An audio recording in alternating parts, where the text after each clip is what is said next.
Check out this story from the Daily Mail. This is, I'm telling you, man, when they write about this era with Donald Trump and Russiagate, this story is going to be one of the keynote, like the key, portions history of it books, highlighted in the history books. And as much as there's probably a lot of people, you can't see it when you're in it. That's how I feel about these riots right now, too. Oh, for this sure, is like dude. the 60s all over. They're going to be like the riots of 2020. They are going to write about the day Glenn Greenwald resigned and issued a scathing resignation letter saying that the people at his company are suppressing information. They refused to allow him to write about a major scandal involving the presidential candidate's son, and they wouldn't even let him publish in a third party, so he's forced to resign. Now we had the Barry Weiss resignation at the New York Times saying it's like it's a woke brigade. You can't go like it's ridiculous. It's not even news anymore.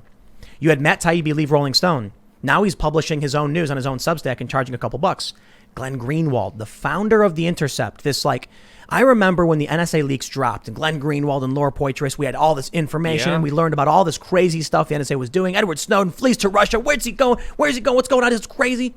Glenn Greenwald goes to Brazil, launches the Intercept with Pierre Omidyar. And there's a lot of criticism because Omidyar I think he's the eBay guy. And so now we're going to have this new beacon of hope in journalism. Today, Glenn Greenwald forced to resign from his own company. And he said he started it to prevent exactly what it's become.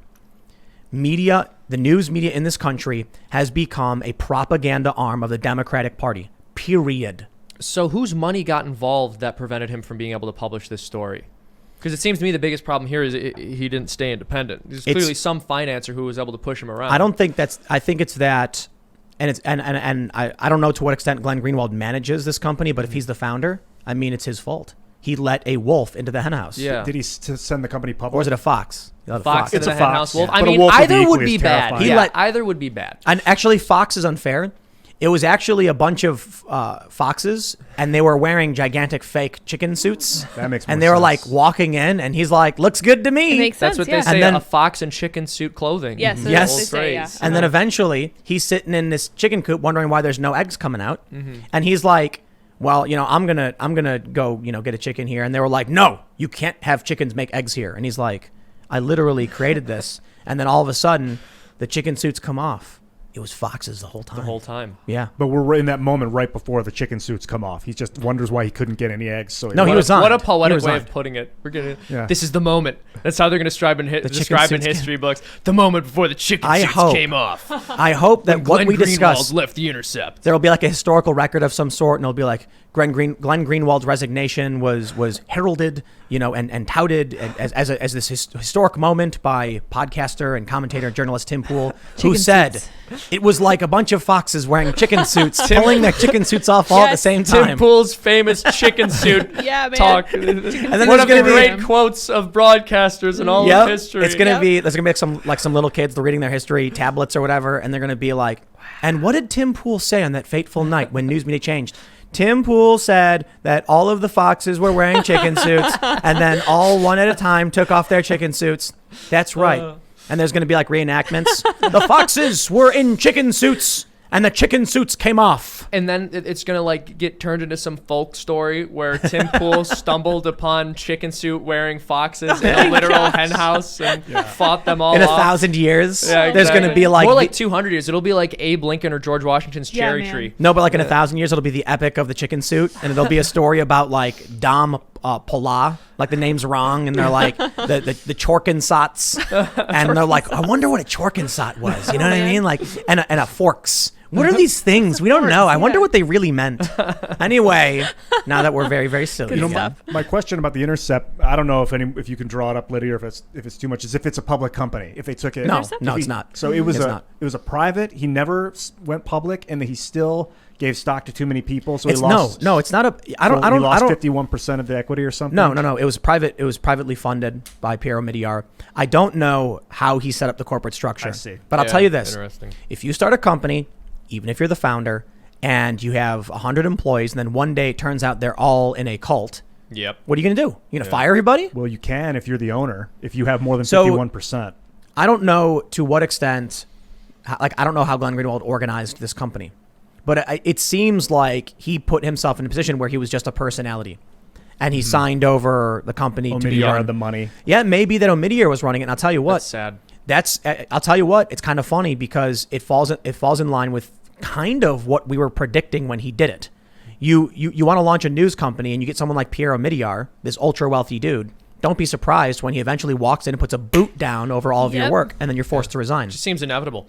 The editor-in-chief, Betsy Reed, said that he was throwing a tantrum and that his claims were preposterous. Yeah, how do we feel about that? They're lying. Yeah. I've talked about this quite a bit. That Glenn Greenwald will say something reasonable, like these stories about Russia are ridiculous and there's no evidence. 100%. And then a day later, someone at the Intercept writes Donald Trump is a crooked, Russian asset. Or, I don't think they've said that at the Intercept, but they write like the most ridiculous. A known fascist president, Donald Trump, does blah, blah, blah.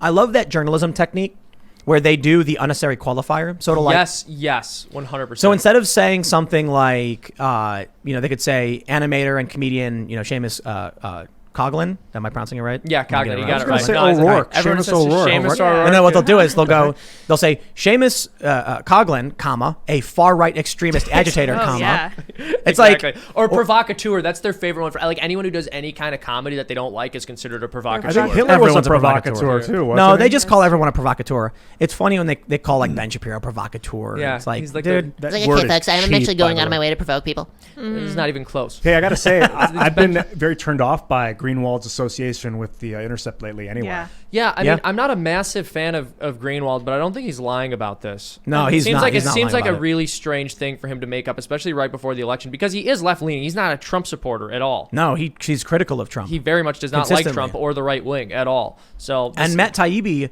not that long ago, did a podcast where they were ragging on Trump that I thought was, look, I think you're entitled to your opinions, you're not entitled to your own facts.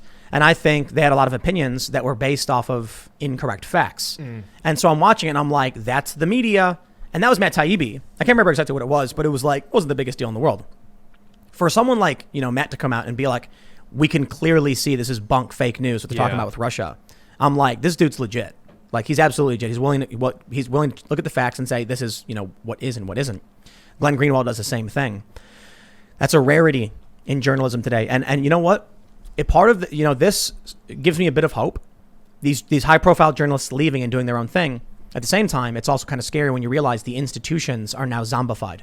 So is that it? Is news media done? Because if they can lie about you and get you excised and banned from everywhere, then it's only a matter of time before they just get anyone who's in their way banned because they're What do you mean they get anyone? the zombified news outlet. So like the Intercept could now start writing a bunch of stuff saying Matt Taibbi, known white supremacist, and then eventually put false quotes against him and then petition, to get him banned. And all we've got is like the legal system is our defense mechanism. But a private against, platform, you can't do anything about it.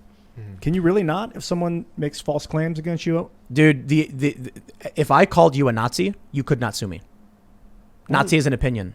It is. It is an opinion. It's a social. It's like Nope. it's a National political Socialist party. German Nope, Workers' it's an Party. opinion. Yeah, It's an it's- incorrect statement Nope. of my political affiliation. Nope. I'm affiliated independent, not Colloquial Nazi. usage of the word Nazi means 50 million different things. Yeah, that's also true. And this is why I think one of their favorite words is alt-right as well. I mean, like calling someone alt-right is not as extreme as calling them a Nazi, so you don't sound non-credible saying it. But And it's an a complete, opinion. yeah, it's just an opinion. There's really no definition to the see. term There alt-right. is. It means ethno-nationalist technically, but they just The throw it around any the way Associated they want. Press has guidelines on what alt-right means. They just don't care. Yeah. And then what are you going to do when 7,000 outlets write an article calling you a Nazi? You're going to go sue 7,000 people? Good luck. Yeah. You're not going to have the money to do it, and they're You going gotta to tell get- you to go screw off. You just got to get one big player to lie about you, like Nick Sandman, and then you're set. Then it has to be a really obvious lie. I was so happy when that happened, because there are so many little lies that they get away with every day. And then they're like, you know what? Let's just go out of our way and try to destroy this kid's lives and then blatantly lie about it. I remember when that happened, there was the Black Hebrew Israelites just screaming Yes. really like horrible, like things that if any conservative group or white group was out there screaming, the media would be saying, oh, this is homophobic, this is racist, this is bigoted in every possible way. But then the media described them as young African-American men preaching about the Bible and oppression. Like after the... You ever see the movie The Animal with Rob Schneider? Yes. No, I haven't seen it, but I know what you're talking I'm going to about. spoil it for you guys, though. Wait, no, I have to. Tim. Spoiler It's, alert. it's too old of a movie. You're not No, allowed. I know. Honestly, you're Here's right. the movie. The movie is about, Rob Schneider, I guess. I haven't seen it since it came. It was a long time ago. He gets hit by a car or something. And then he's dead. And then this mad scientist gives him a bunch of animal parts. So he's part animal, I guess. Amazing. He has like a hairy ass, I guess. He can jump really high, and then Oh. he has just, he acts like Like an a animal. superhero movie. Yeah, because Rob Schneider loved doing these movies where he turned into things. Yeah, But anyway, the hot chick, right? There's so- that one where he became a woman. what The there hot was? chick? Yeah, there's Oh, one where he became a Oh, woman. no, a woman Yeah. became him. Oh, a woman became him. Well, That's right, hold on. that's hold on. right. That's This right. is important. This is important. So in the movie, he's apparently like running around killing animals or doing something wrong, and then finally an angry mob comes for him, and he's like, "Oh no, what do I do?" Well, his friend who's black is like, "I'm going to defend him."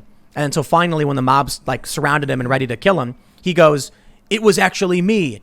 And then all of a sudden, everyone's like, And then Norm Macdonald goes, "I'm not going to be a part of an angry mob that's going after a black guy."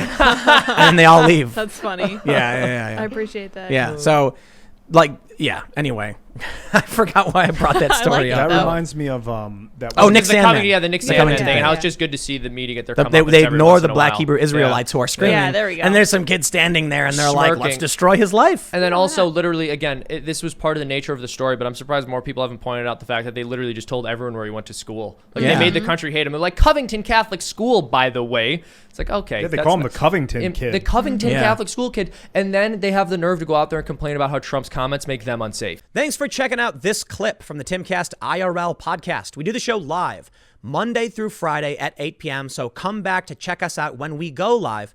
Don't forget to subscribe, hit the like button, hit the notification bell, and we are also available on all podcast platforms for free if you want to listen to us there. Thanks for hanging out, and we will see you all next time.